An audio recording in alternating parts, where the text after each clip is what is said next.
Hello, everyone, and welcome to a brand new episode of GameBiz Heroes. Today, we're joined by an extraordinary guest who truly embodies the spirit of Africa's gaming revolution.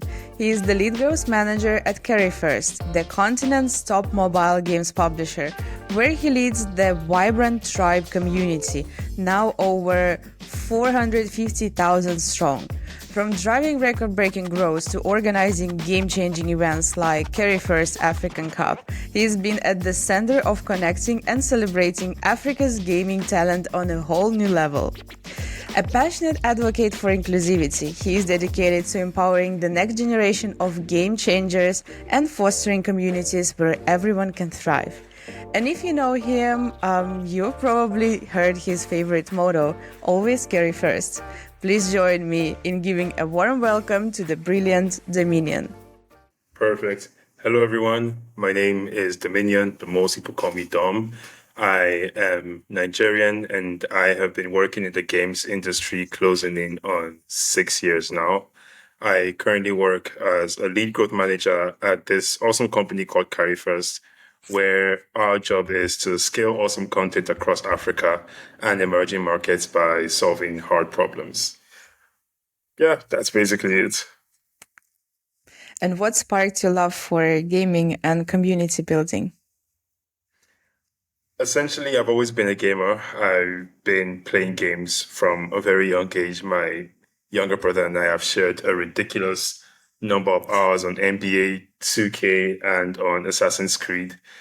But while I was in the university, I remember getting back home one evening and turning on the TV, the cable, and going to the sports channel like, most boys would do at that time.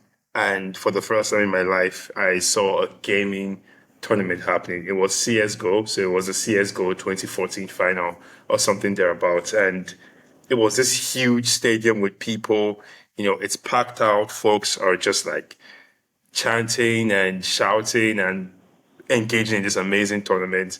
And I couldn't believe it. I had never seen anything like that in my life before. I didn't know eSports could be something of that sort. And from that time on, I started trying to find ways to be part of the gaming industry. Months after that, I started my own gaming initiative, started organizing tournaments while I was in university. Fast forward to when COVID hit, I created a game development studio and we started making games.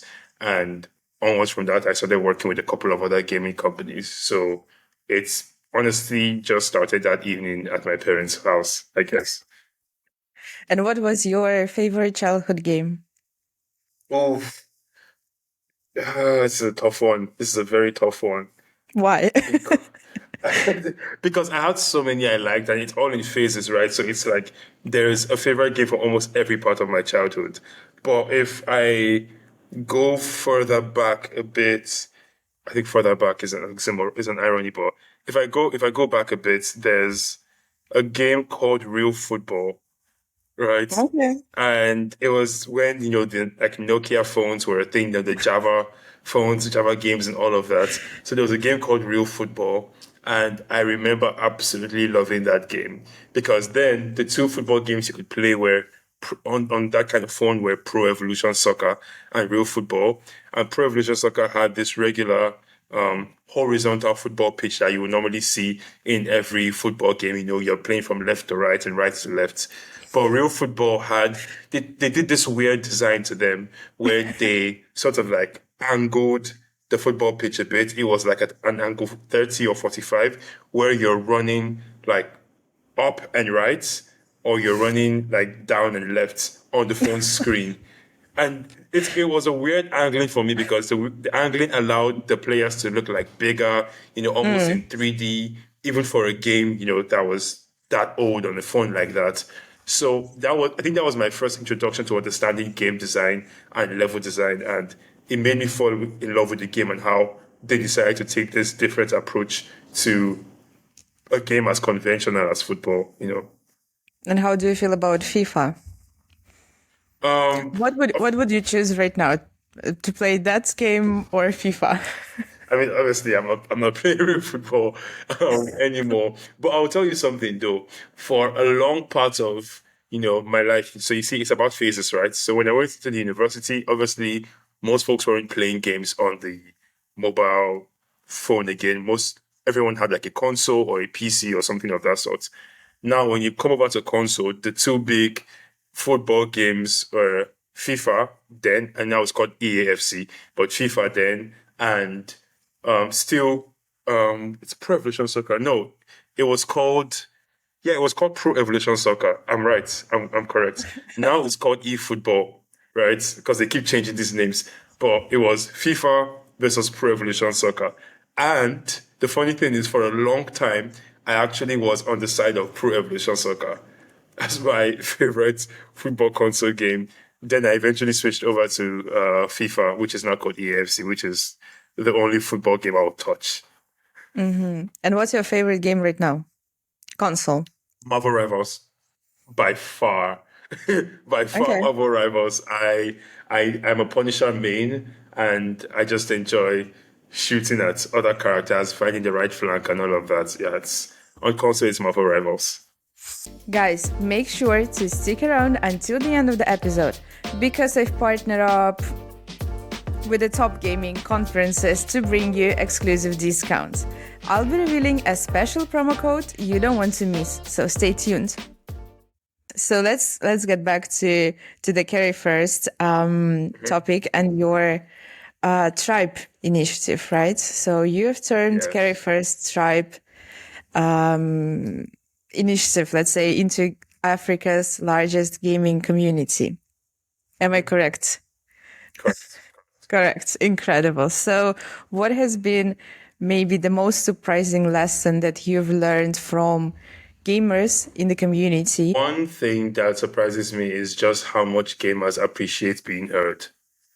The gaming industry is very similar to a lot of other tech industries in the sense that it's all about creating a product that the customer likes or wants to use, and then you work with their feedback and you make the product better.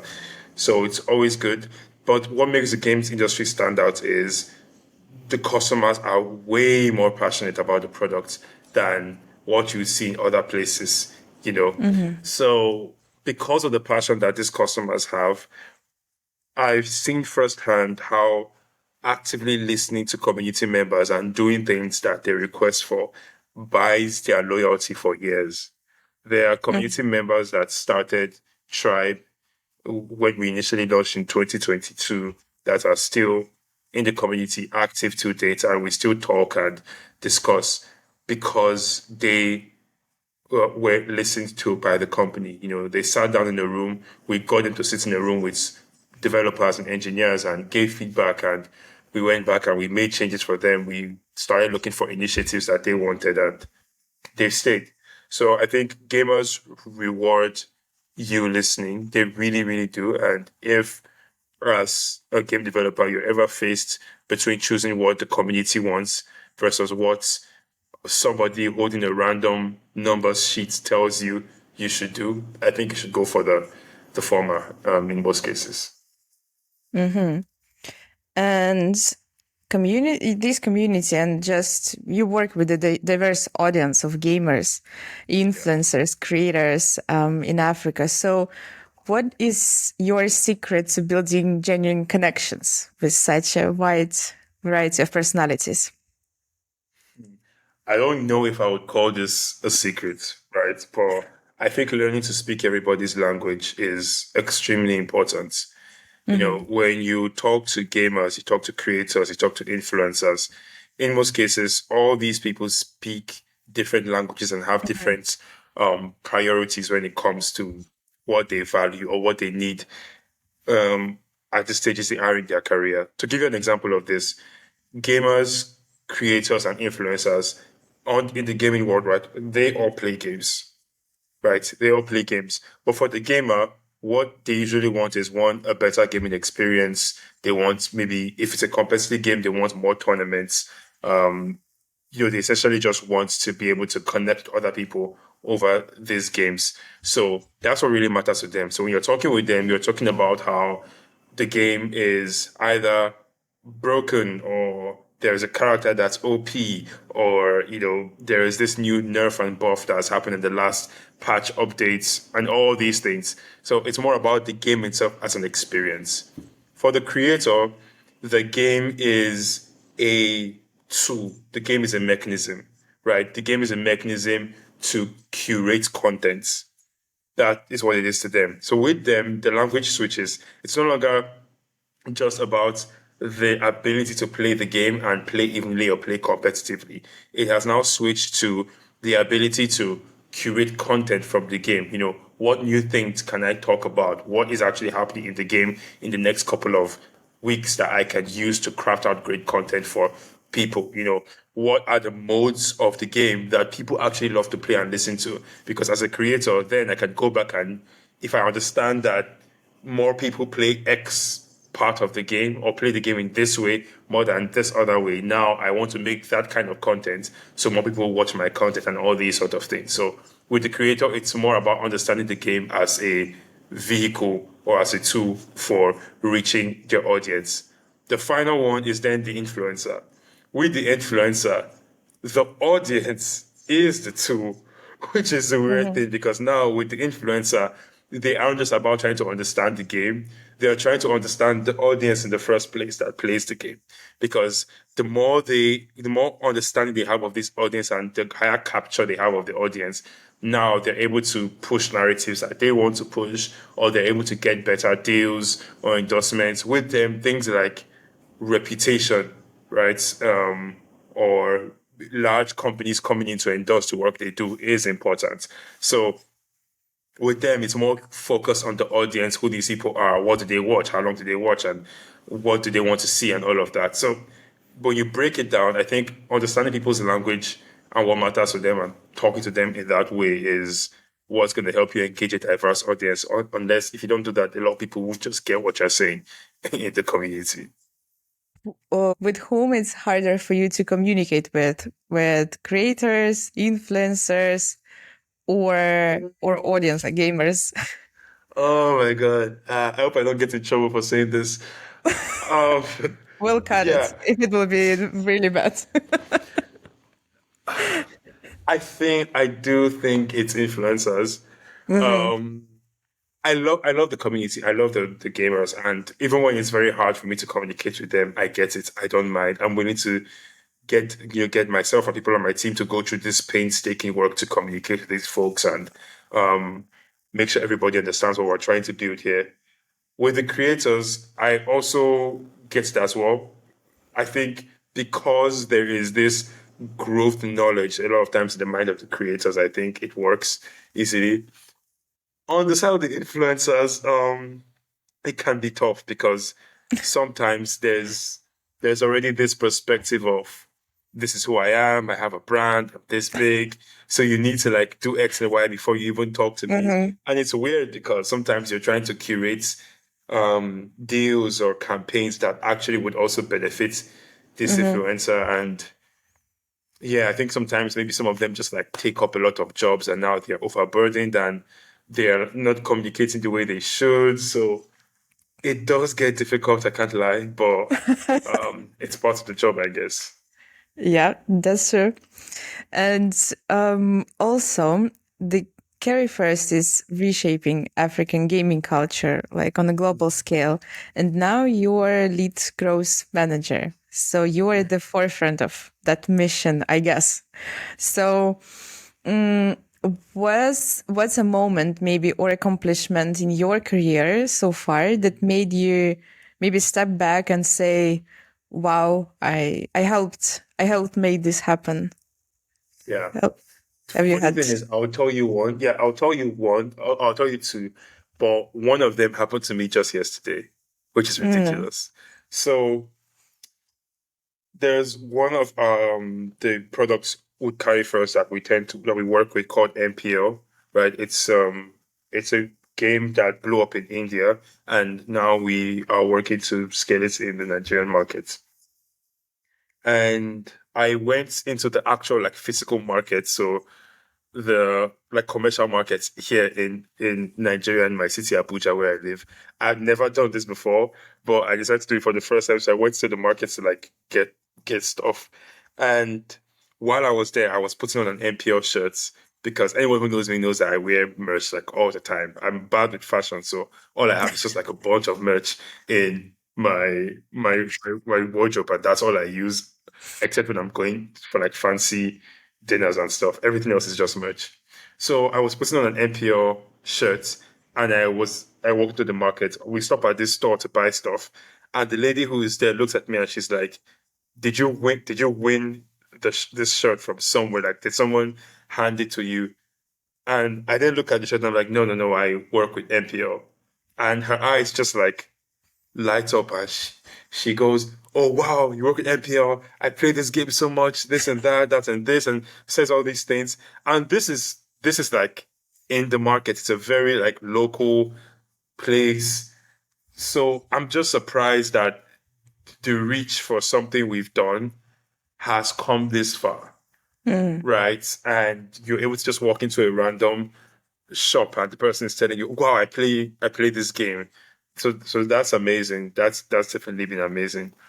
I think the second one that I'm also super proud of is the things we've been able to accomplish from um, a proof of concept perspective. What that means is when we set out to build community for Carry First and community of gamers, one of our major reasons was to one, give these players a place where they can, engage, but two, also prove to everybody outside the African continent that Africa has a massive army of gamers.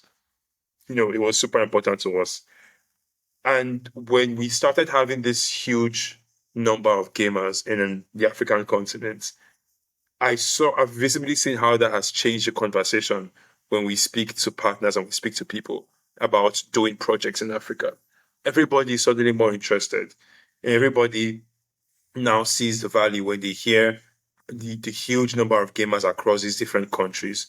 So I'm proud that we've been able to build that foundation that the rest of the big partnerships people hear of today sits on, in order to scale in the African markets. Hmm. And also, you've organized a lot of events. A lot of For events. example, Call of Duty Mobile, Africa Cup, and others. So, what was the funniest or most unexpected moment that happened during one of these events? Oh, this is a funny one. This is a very funny one. I can say it now because it's already public information. So it's in Okay. um we released a documentary about the event, a behind the scenes documentary about planning the events, and we said this in the documentary, so I can say it now and not get in trouble for it. But we held the finals for the Carry First Africa Cup of 2024. We held it in Kenya, right? Um, but while we were scheduled to hold it in Kenya, we also were doing a lot of production work in Nigeria because Mhm. we have a lot of stuff in Nigeria. So we're moving things from Kenya to Nigeria. So things like player jerseys, things like certain branded materials, even the trophy, right? So a lot of these things were being made with our trusted vendors and partners already in Nigeria. So fast forward to the fast forward to the week of this tournament, right? I think one of my operations lead came into Kenya on Thursday morning. Now, bear in mind, on Friday is media day where the players need to like take their photos with their Mhm. jerseys and all these things, and we are setting up for the event because the event starts on Saturday. So my operations lead comes to Kenya on Thursday morning, and he has been tasked with this burden of bringing a lot of this merchandise. So all Mhm. the jerseys, the winning jacket for the winning team, the trophy, all these things are in a very huge, very big bag, and he's bringing them in. And I remember receiving a call on Thursday morning, like 6 a.m. in the morning when I wake up, and they essentially tell me he got to Kenya and he got to like the baggage belt and the bag didn't show up. Like the bag just didn't show up. And So, what did you do? what is happening? So, so we start like calling the airline, checking in with them, trying to lay a report, they're being super slow, all these Of things are course. happening. Yeah, it was quite an emotional moment, but I think about a couple of hours later, so the flight that came back into Kenya that night, the bag did show up eventually, Mm. right? I think It's good. the way we even found Yeah. out. Yeah, go ahead. No, it's good that they didn't lost it, or I don't know, That would have been scary. The send way it we even to found any out. other country. Imagine that it would arrive, I don't know, to South Africa mistakenly. So it would be the more funny story than this one. It would have been so crazy. In fact, the way we even found out was that the Nigerian team, the team coming from Nigeria, when they landed and they were waiting for their bags because they came like the evening before, they saw the bag on the belt. So the airline hadn't even contacted us to let us know that the bag had arrived. We would have still been in Nairobi waiting for the bag to show up and not know. But they saw the bag just like passing through. They're like, "Hey, isn't that like the bag?" So they call us and they're like, "Hey guys, isn't this the bag you're looking for?" and everything. And then we say, "Oh wow, yes." And but it was a crazy Wow. moment for us. It was really crazy, and it's definitely one of the funniest event experiences I've ever had in my life. Mm-hmm. Interesting. I hope it will not you will not have the same situation in Yeah, future. I believe it was stressful, especially yeah. waiting for an answer from the airlines because usually it takes not a couple It of takes hours to get your luggage back, you know. So yeah. Right. Let's move on to my favorite question. I want to talk with you about LinkedIn. So, okay. you've built a strong presence on LinkedIn, sharing your insights and experiences with the gaming communities. So, what has been some of the most meaningful connections or opportunities that have come from it? I mean, I've definitely had a lot of really great speaking opportunities come from LinkedIn. It's been really cool to see. Um, I remember reaching out to some of the folks at PGC Mm-hmm. via LinkedIn to talk about their events and how it was something I was interested in being a part of. And fast forward a couple of emails later, I think I also had the chance to speak at PGC Helsinki. So LinkedIn has definitely been super helpful for me. I've met a lot of really cool people, via LinkedIn, people who are now like super close friends, people who are mentors as well to me in the industry. So I do think it's been valuable, and it's why I still enjoy sharing content there because it just shows growth. Anyone who picks up my LinkedIn and is willing to like scroll all the way down my posts, you would see just how much things have changed over the last couple of years. So I think LinkedIn has been a really good tool for landing great opportunities for me.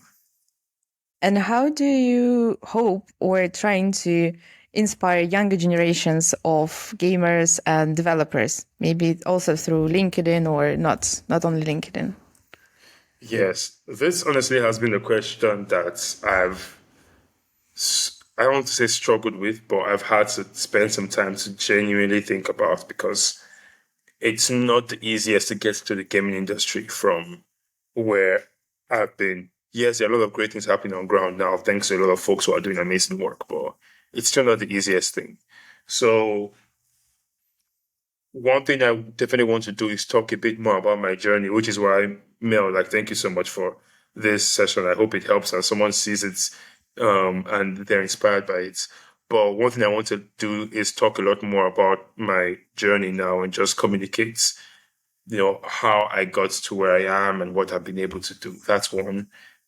I do think sometime in the future I would be willing to either join in or start mentorship programs. I tried it about a couple of years ago and gave up because I was being hammered with all these different projects and things I needed to manage. But I do think being able to do these programs would be great. And then finally, I think just share a lot more of my content on LinkedIn, showcasing how I do what I do, and just inspiring people to believe what's possible because I think that's the first step. There's a lot of things that we can say, but no matter what we do, we really can't say everything. But we can inspire people to the highest heights to be honest with you. So I think that's one thing I want to do. Just keep sharing great things that are happening and letting these younger folks know that, hey, listen, it's possible. It doesn't really matter where you're doing it from. It's possible. Yes, please share posts more often. Okay. We we will comment everything, especially your interviews and your new videos from events. I watched a couple of them from the Career Okay. First page. It's really interesting because I've never seen, the inside of how these championships are organized, how they're just like what you need to do, how it looks like from the Mhm. behind the scenes, let's say. So it's very interesting and also educational, and also shows that look, we're just people, right? Exactly. You just need to try and everything, you will succeed. So yeah, the first Exactly. step is the hardest one. You need to try and just start. That's true. And talking about the communities, and so you've organized live events also online. So this is the very different, like two very different settings, right? Online Mhm. communities, live events. So what's been the most, maybe personally for you, rewarding part of connecting with players digitally versus seeing their excitement in person? And what do you prefer? What do I prefer? I definitely prefer in-person events. I prefer it because the, how do I put this? Almost the difference, right, in character sometimes for gamers is super funny to me. What I mean by this is gamers tend to be very loud and very outspoken and Mm-hmm. very opinionated online.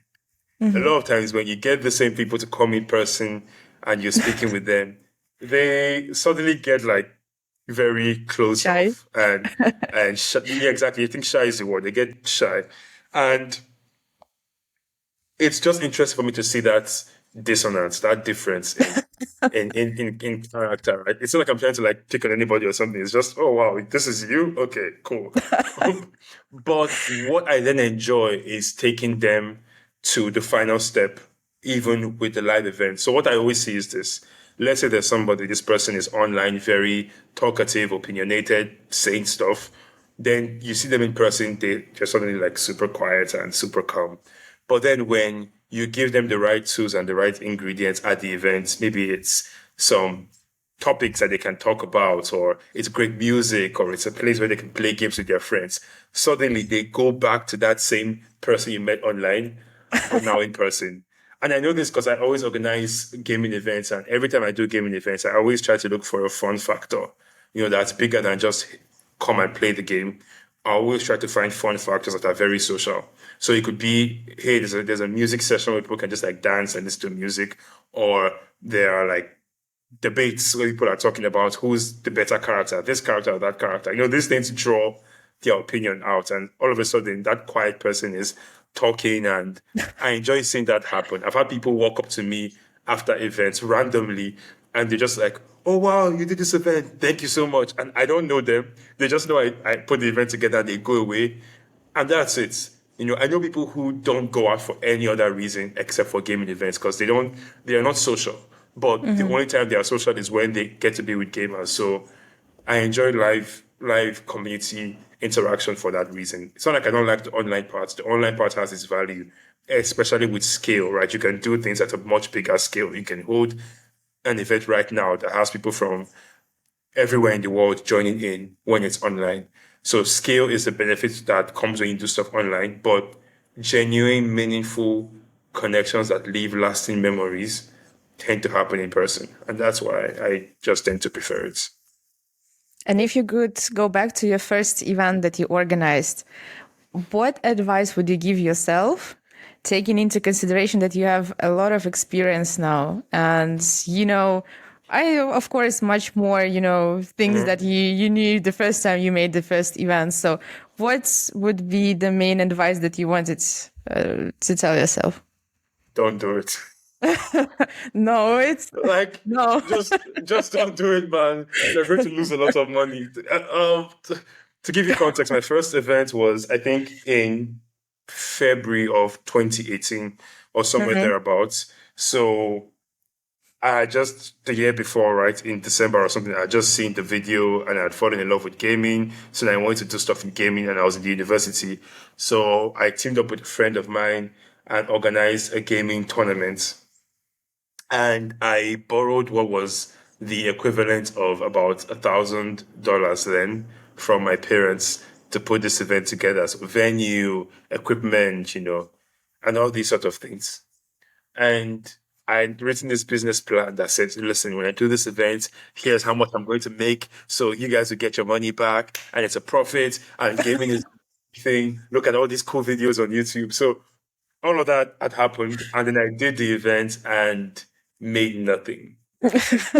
Like absolutely nothing. I lost everything. Even I even That had to put in story. more money for myself. My sister at the time who I was staying with had to put in some money of hers just to make sure everything happened. Right. And and it was done and she was telling me, hey, I'm so proud of you. And I just went back to the room and cried. Because I'd lost all the money. I called my parents and I told them, I had lost the money and they just said it's fine, but I should like consider my career options, I guess. But it was such an emotionally traumatic period for me because I was so stressed. I put in so much work to make it happen. Um, but the ironic thing is that event is the only reason I'm in the gaming industry now because the Mm. connections I made from that event eventually got me into certain companies or internships that have honestly led me here. But yeah, still don't do it because it was such an emotional roller coaster for me, and I almost quit. It was very depressing.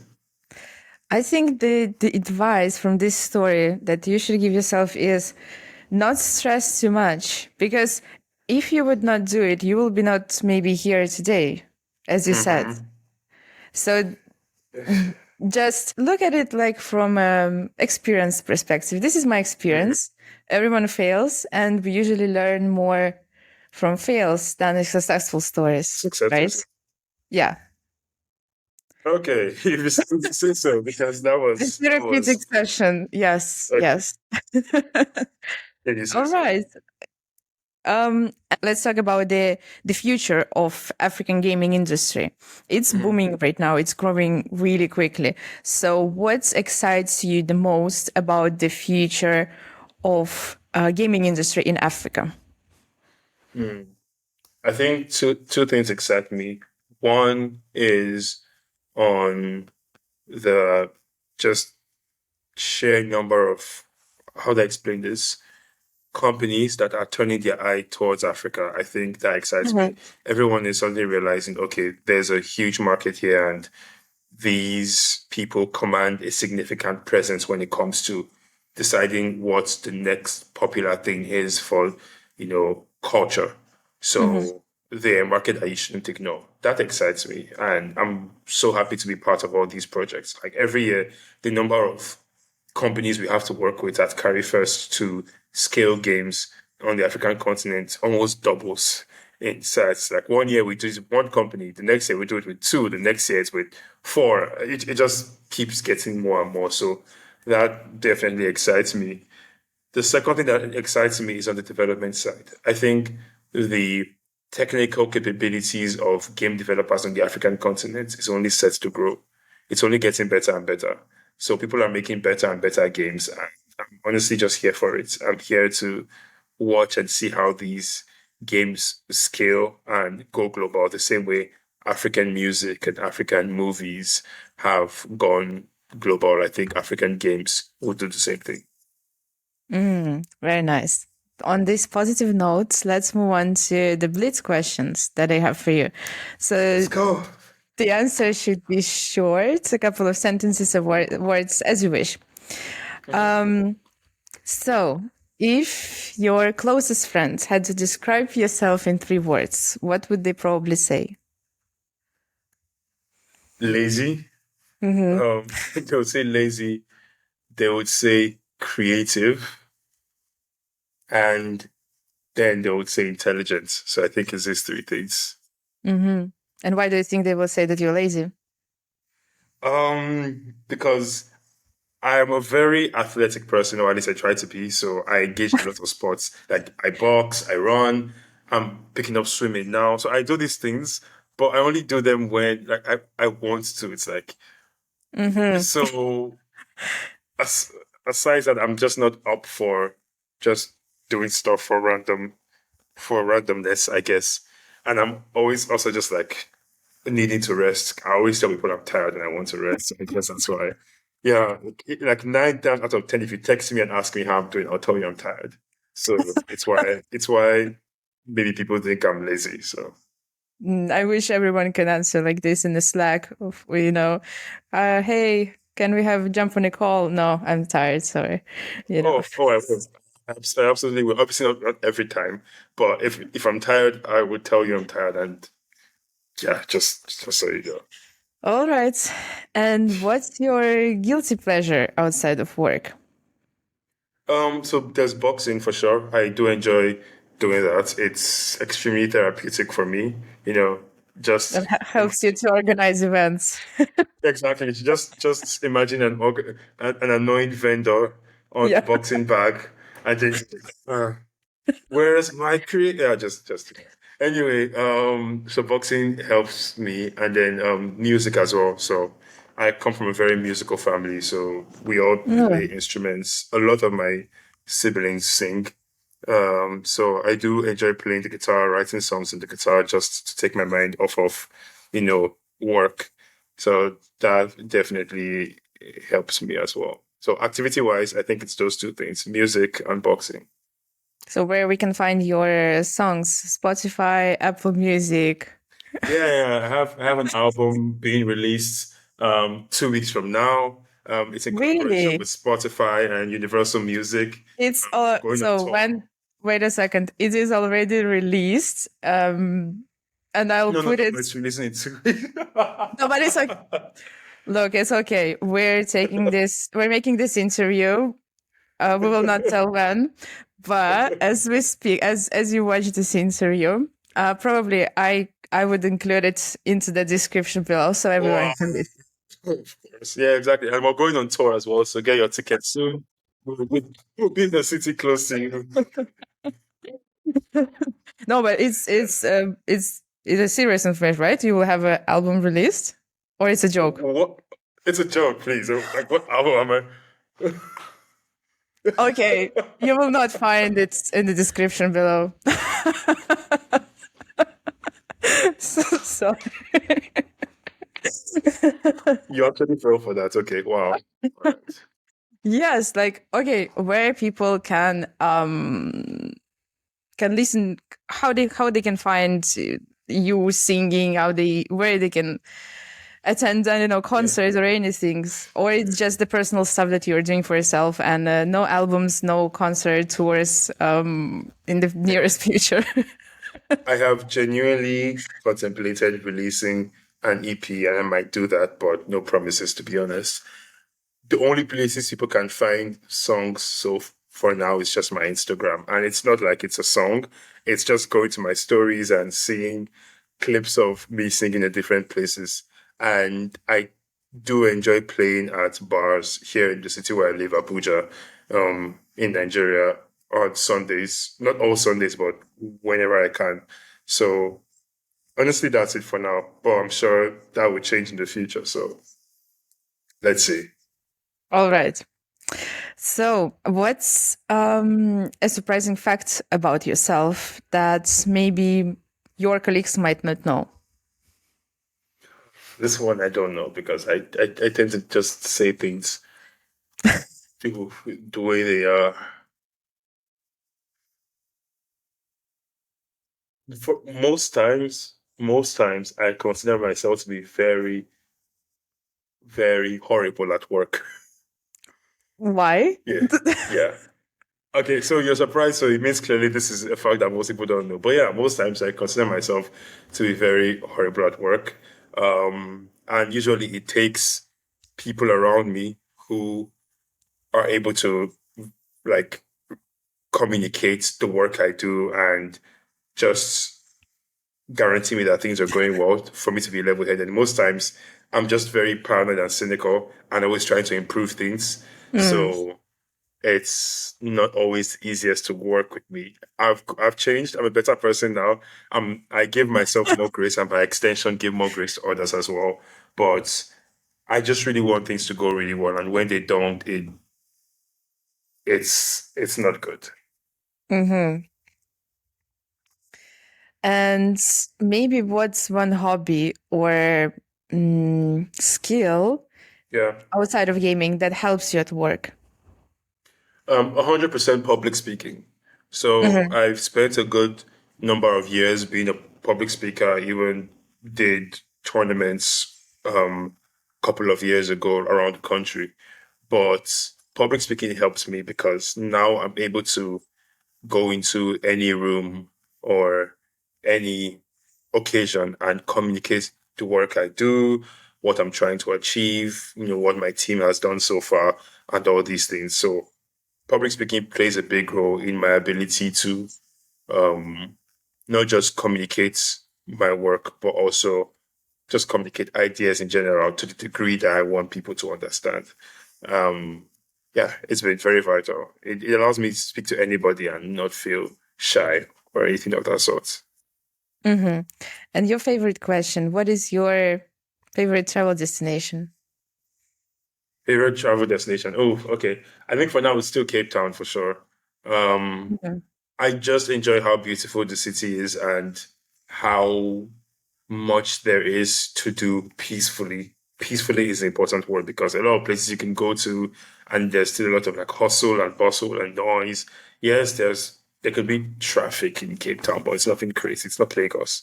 So um yeah, I really enjoy Cape Town as a city. I think if I wasn't living in Abuja, I would probably be living in Cape Town. Mm-hmm. And what's your favorite conference? Favorite conference is interesting. Um, I think for now, I also have to give it to the folks at PGC. I think I've already mentioned them in if this call already, but I enjoy the just the development focus of PGC and how you just like can sit and chat with developers and you can easily just go to any gathering and all you're doing is just complaining about gamers. but but the point is it's very helpful. It feels like a solidarity meeting, which I think I think is super cool. Obviously on the play side when it comes to the playing experience with games. There are a bunch of other like super cool conferences. Gamescom is cool. I was at Gamescom and oof, it was interesting to see just how big that conference Mm-hmm. is. When people tell you Gamescom is big, you don't get it till you're actually there and you're Yeah. walking between 11 halls and every hall is filled with people. And when I say halls, I'm not just talking about like a small building, Yeah. right? It's a massive complex. One Yeah. one of those halls alone could be a full conference of its own, and Yeah. people would get lost in that conference. But when there's 11 of those, right, Yeah. plus outdoor spaces and all these things, and other events happening around that you have to like take Ubers and bikes to, so it's And insane. 10 side events each day. Exactly, it's Minimum 10. absolutely insane.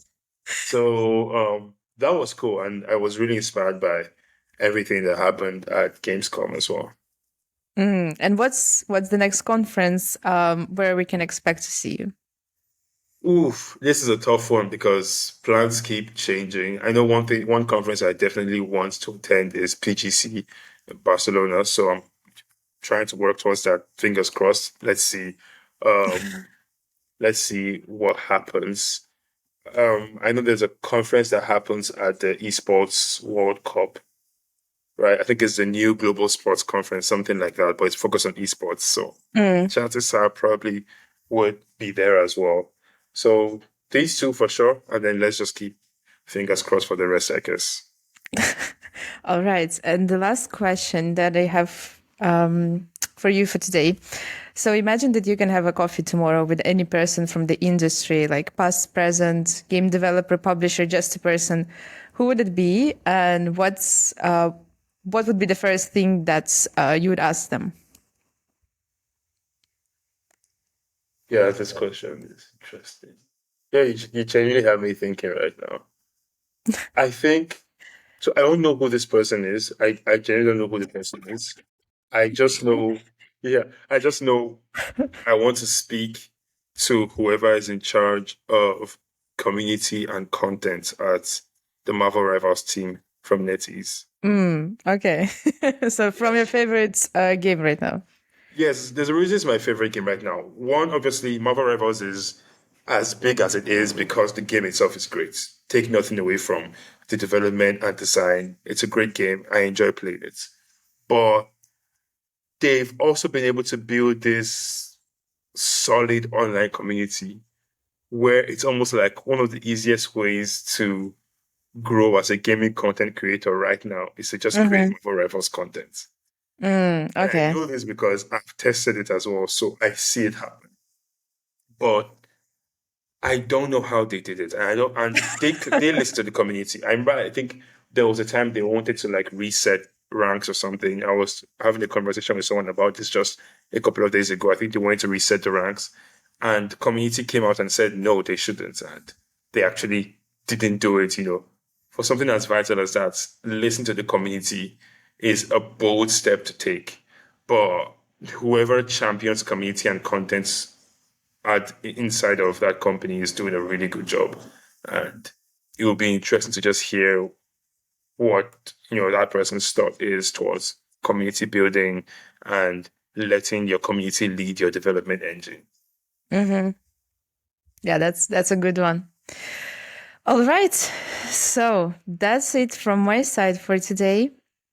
Thank you for a nice conversation. Though we need to Thank do you. one thing because you are from Carry First team, Oh, and okay. of course, we need to say always carry first. And you can find Dom with his famous jackets during the My conference conferences. jacket, yeah. Yeah. So it's not a joke. He has a jacket with a phrase "always carry first," It's on the and back, yeah. yeah, I think that's your marketing team did a really nice job creating this phrase and making it, you know, on t-shirts and jackets, because it's always fun to see you guys walking on the conferences with this always carry first love, and so Yeah. on and so forth. It's So yeah. cool. It's really cool. So yeah, I if you want to genuinely find enjoy on it. the during the conferences, just look for the always carry first phrase, and probably someone from carry first will be there, or Dom. Exactly. Just make sure you're actually talking. If you're looking for me, then make sure you're looking for a guy with like dreads or something, so you don't end up walking up to my manager or anybody else at the conference. But yeah, So thank you so much. See you at PGC Barcelona, probably. hopefully. I'm super excited to share something special with you. I've partnered up with the leading gaming conferences to bring you exclusive discounts. PGC Barcelona, happening on June 3rd and 4th, 2025. This is the first time Pocket Gamer Connects is coming to Barcelona, and it's shaping up to be an incredible event. And here's the best part. I've got an exclusive promo code for you. Use MEL15 at checkout to get 15% off your ticket. And you'll also find the code in the description below. Don't miss out on this exciting opportunity. That's a wrap for today's episode of GameBiz Heroes. Make sure to subscribe, leave feedback, and share it with your friends. And of course, stay tuned for more inspiring stories and insider tips from the brightest minds in gaming. Thanks for watching, and I'll see you at the next episode.